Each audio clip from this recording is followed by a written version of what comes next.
Hi guys, Merry Christmas sa inyong lahat. Ito ang ganap ngayong araw. Pagkatapos ng Christmas, ang dami nating trabaho. At ayan, umpisahan natin sa paglalaba. Yan ay umaga, mga 8 o'clock na ng umaga.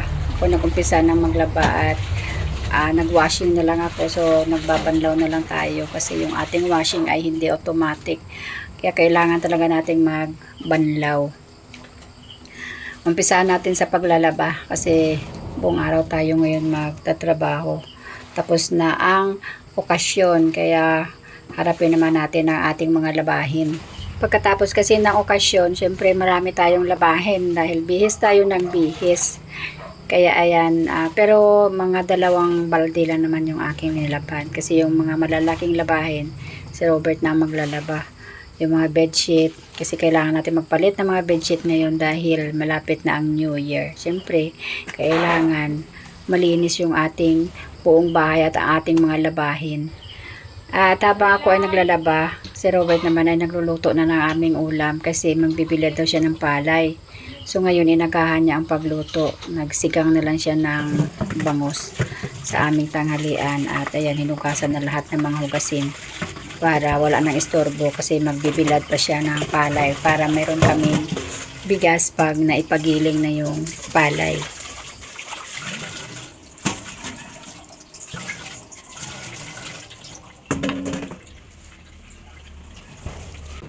At tapos na tayong maglaba guys, magsasampay na lang tayo at tutulungan pa ako ni Robert magsampay dyan kasi mataas yung aming sampayan doon banda. So, di ko abot. Kaya, siya na yung tagasabit ng aming nilaban. Habang nagbabantay siya ng palay kasi nakapagbilad na siya. Maganda nga ngayon kasi medyo maaraw. Kaya kahit paano makatuyo tayo, sana lang yung palay namin para makapagpagiling na kami. Ganyan talaga ang buhay dito sa probinsya. Kumbaga, slow moving lang ang ating buhay dahil nandito tayo sa probinsya. Masaya na tayo pag mayroon tayong palay at makapagpagiling kasi mayroon na tayong libre na bigas. So ang ating na lang hahanapin ay yung pangulam natin, yung gulay, tsaka yung mga iba pang mga pangangailangan natin. Pero yung bigas ay libre na. So ayan, habang nagsasampay kami ay nagmamaritisan pa kami dyan. Nagkukwentuhan lang ng kung mga ano-ano na bagay-bagay para naman kahit paano ay maribang tayo kasi maya-maya darating na yung kapatid ni Robert at kakabit na niya yung floating shelf dito sa aming dirty kitchen kasi ito na lang yung hindi na ikabit dahil nagbarnish pa si Robert para hindi yung kahoy, yung yung bukbok kasi alam nyo naman pag kahoy ay maraming bukbok or kaya agay-ay. Ewan ko kung sino nakakaalam ng ganyan. Siguro yung mga Bisaya. Kasi dito sa amin, ang tawag dyan ay bukbok or agay-ay pag walang varnish.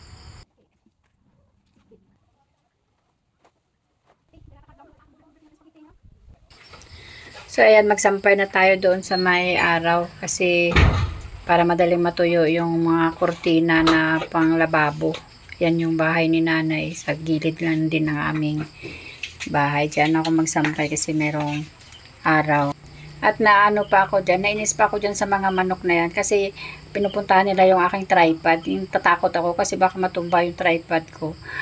Kung kailan pa na nabibideo ako, doon pa yan sila pupunta sa may tripod banda. So nag-aaway pa kami ng mga manok. O diba ang ganda sa probinsya kasi pwede ka magpatuyo na yung sinampay sa labas talaga. Kahit walang dryer, okay lang kasi madali naman siya matuyo dahil mayroong araw at saka mayroong hangin.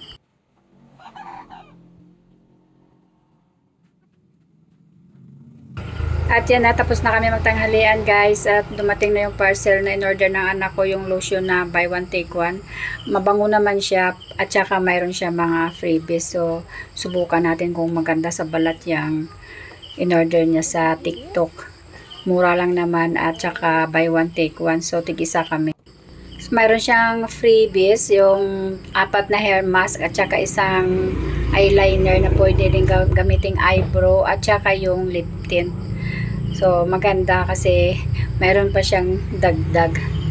Kaya subukan natin kung maganda yung kanyang kinalabasan, pero mabango siya. Binuksan namin yan kanina at ang bango ng lotion na yan. At dumating na nga guys yung kapatid ni Robert, siya yung aming karpentero dito pag may pinapagawa kami sa bahay.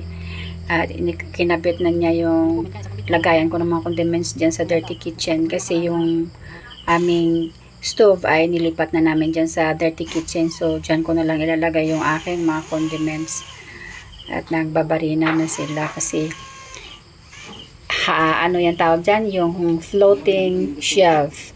Kasi hindi naman kami pwede magpakabit ng mayroong mga takip na cabinet kasi hindi pa nga nangyari yung aming bahay. So tiis-tiis lang muna tayo. At ayan, tapos na at nililinis na ni Robert yung mga alikabok. At ayan na guys, maganda na yung kinalabasan ng aming floating shelf dito sa aming dirty kitchen.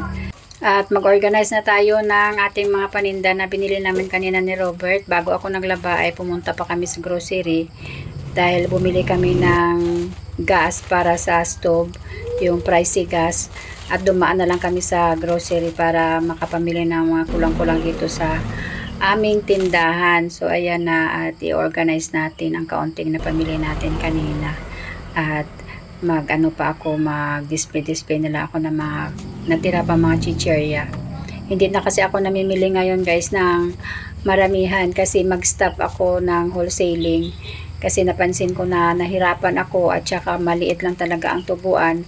At saka, diba ngayon ay renewal na ng permit. So, malaki ang aming babayaran kung ituloy ko pa rin yun. Kaya nag-stop ako, di na ako namili ng marami, magre-retail na lang ako. At least hindi ako mahirapan pamili araw-araw. Kasi pag nag-wholesale ako, araw-araw ako namimili at saka wala kaming sasakyan, motor lang, so mahirap. Kaya balik tayo sa dating gawin na mag-retail na lang.